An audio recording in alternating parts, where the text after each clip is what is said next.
আসসালামু আলাইকুম, আমি মেহেদি হাসান। আশা করি সবাই ভালো আছেন। তো গত দিনের ভিডিওতে আমরা দেখেছিলাম কিভাবে আমরা ডোমেইন হোস্টিং কিনতে পারি এবং আমরা আমাদের দেশীয় পেমেন্ট গেটওয়ে যেমন রকেট, বিকাশ, নগদের মাধ্যমে কিভাবে ডোমেইন হোস্টিং কিনতে পারি, তো সেটা আমরা দেখেছিলাম। তো আজকে থেকে আমরা স্টার্ট করব আমরা কিভাবে ওয়েব ডিজাইনটা শিখতে পারি।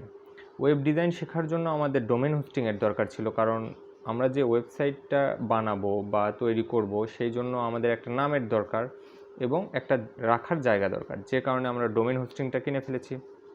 আজকে থেকে আমরা স্টার্ট করব কিভাবে আমরা ওয়েব ডিজাইনটা শিখতে পারি এবং এই ওয়েব ডিজাইনের মাধ্যমে আমরা কিভাবে ফ্রিল্যান্সিং করতে পারি অথবা নিজস্ব বিজনেস ওয়েবসাইট তৈরি করতে পারি অথবা নিজের পোর্টফোলিও ওয়েবসাইট তৈরি করতে পারি। এভাবে প্রত্যেকটা ওয়েবসাইট আমরা কিভাবে তৈরি করতে পারি সেটা আমি খুব ডিটেইলসে আলোচনা করব এবং খুব ডিটেইলসভাবে আপনাদেরকে শেখাবো। আশা করি সবার ভালো লাগবে।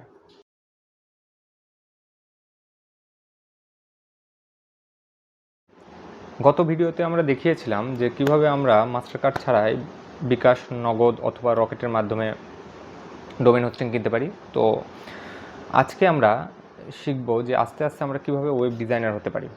আমরা ওয়েব ডিজাইন সম্পর্কে ধারণা নিব, যে কারণে আমরা ডোমেইন হোস্টিং কিনলাম।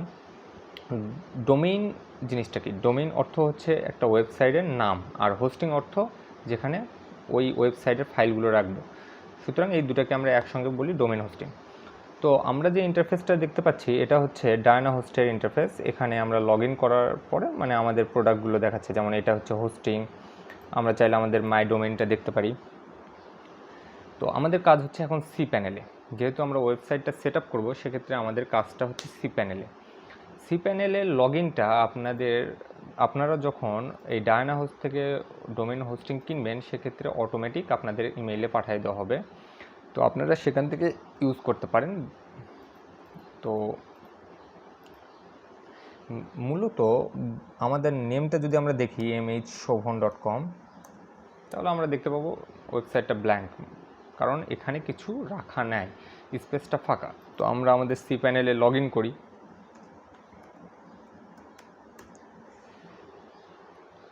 সো সি প্যানেলে লগ ইন করার পরে আপনাদেরকে ইউজার নেম এবং পাসওয়ার্ড দিবে। এটা হোস্টিং থেকে অটোমেটিক আপনাদেরকে দিবে। পরবর্তীতে আপনারা চাইলে পাসওয়ার্ডটা চেঞ্জ করে নিতে পারেন।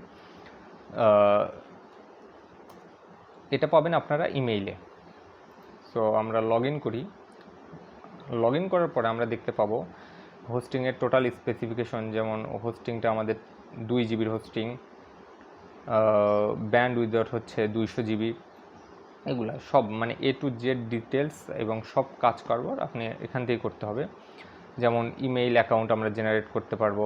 আমরা ফাইল ম্যানেজারটা দেখতে পারি। ফাইল ম্যানেজার হচ্ছে এটার মেমোরি, এখানে আমরা কোন কোন ফাইল রেখেছি। যেমন আমার মেইন জায়গাতে এখনও এমটি দেখাচ্ছে, কারণ আমার ফাইল ম্যানেজারে আমি কিচ্ছু রাখিনি, যে কারণে ওয়েবসাইটটা এখনও ব্ল্যাঙ্ক।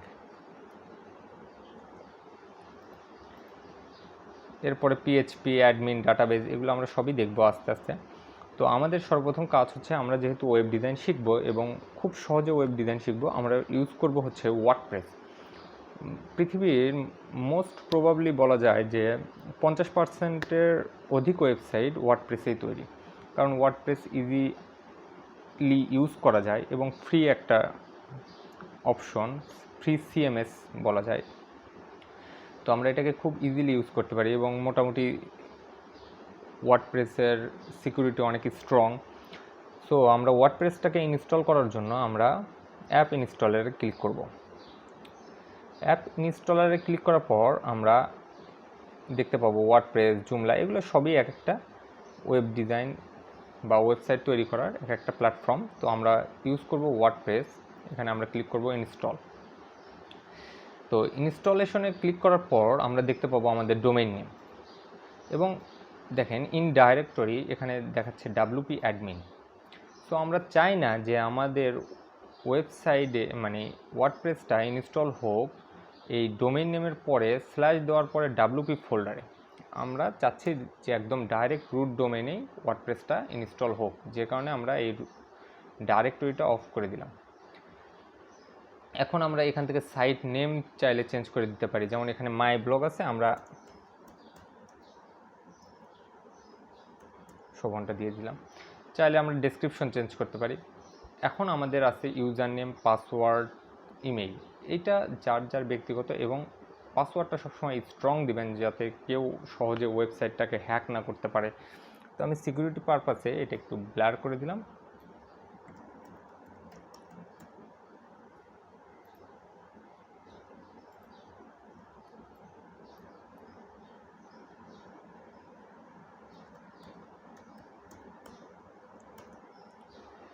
ওকে,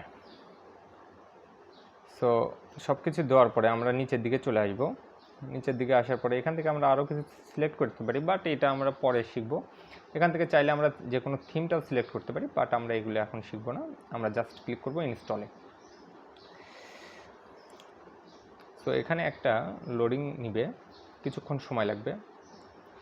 আমাদের ওয়েবসাইটটা ছিল পুরো ফাঁকা, বাট এই যে ইনস্টল হলো, এখন যদি আমরা আমাদের ওয়েবসাইটটাকে দেখি, দেখতে পারবো আমাদের ওয়েবসাইটের ডিজাইনটা চেঞ্জ হয়ে গেছে, কারণ ওয়ার্ডপ্রেসটা ইনস্টল হয়ে গেছে। তো আমরা যদি ওয়ার্ডপ্রেসের ব্যাকএন্ডে যাই, ব্যাকএন্ড বলতে বোঝায় ওয়েবসাইটে তো আমরা সাধারণত দেখতে পারি, বাট ভেতরে মানে ওয়েবসাইটের কোনো কিছু যদি আমাদের চেঞ্জ করতে হয়, সেক্ষেত্রে আমাদের কাজ করতে হবে ওয়েবসাইটের ব্যাকএন্ডে। এটা একটু সময় নিচ্ছে, আমাদের নেট কানেকশন হয়তো বা স্লো। আমরা ওয়েবসাইটের ব্যাকএন্ডে চলে আসছি। আমরা এখান থেকেই এই সব কিছু আমরা চেঞ্জ করতে পারবো।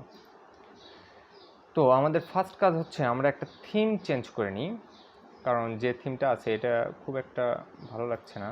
আমরা একটা ভালো থিম নিই। অ্যাপিয়ারেন্স থেকে আমরা থিমে ক্লিক করব।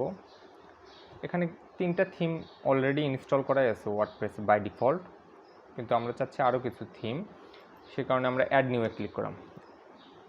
তো থিম হয় 2 রকমের, একটা হচ্ছে ফ্রি থিম আর একটা প্রিমিয়াম থিম। প্রিমিয়াম থিম আপনি এখানে পাবেন না, এগুলোর জন্য বিভিন্ন ওয়েবসাইট আছে, আপনাদেরকে সেখান থেকে কিনে নিতে হবে। বাট এখানে আমরা মোটামুটি ফ্রি থিম ইউজ করতে পারি। যেমন আমার পছন্দের একটা থিম হচ্ছে অ্যাস্ট্রা, খুব সুন্দর ডিজাইন করা যায় এই অ্যাস্ট্রা থিমের মাধ্যমে। তো আমরা এটাকে ইনস্টল করে ফেললাম।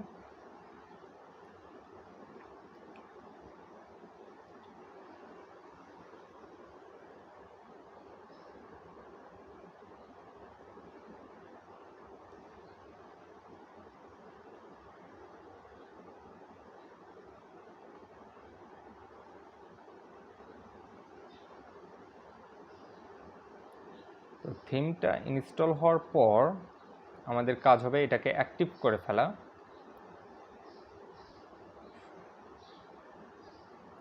এখন অ্যাক্টিভের অপশন আসছে, সুতরাং আমরা থিমটাকে অ্যাক্টিভ করে ফেলব।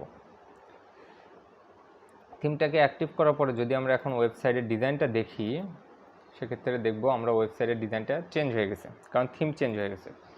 তো আমরা নেক্সট ক্লাসে শিখবো আমরা কীভাবে এই অ্যাস্ট্রার ডিফল্ট কিছু ডিজাইন দেওয়া আছে এগুলো কীভাবে ইনস্টল করতে পারি এবং নিজের মতো করে কাস্টমাইজ করতে পারি।